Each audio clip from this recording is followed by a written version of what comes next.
प्रणाम मिथिला। एक बहुत सुंदर जितिया गीत लौकल हँ जे लिखने छथि बेबी प्रियदर्शनी जी, तो सुनल जाओ। आसीन मासक अष्टमी तिथि में जितवाहन के करबै प्रणाम। चलू सखी जितिया के करू ओरियान, चलू सखी जितिया के करू ओरियान। आसीन मासक अष्टमी तिथि में जितवाहन के करबै प्रणाम।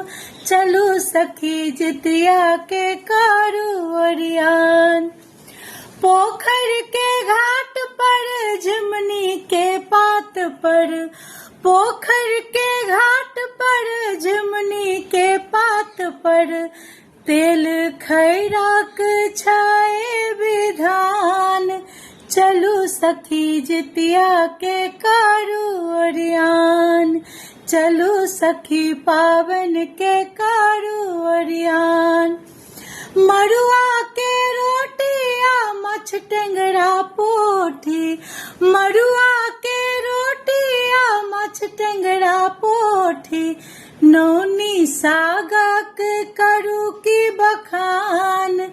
चलू सखी पावन के करू ओरियान, चलू सखी जितिया के करू ओरियान।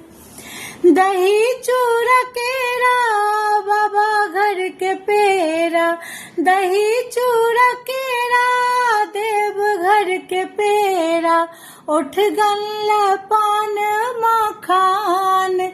चलू सखी जितिया के करू ओरियान, चलू सखी पावन के करू ओरियान।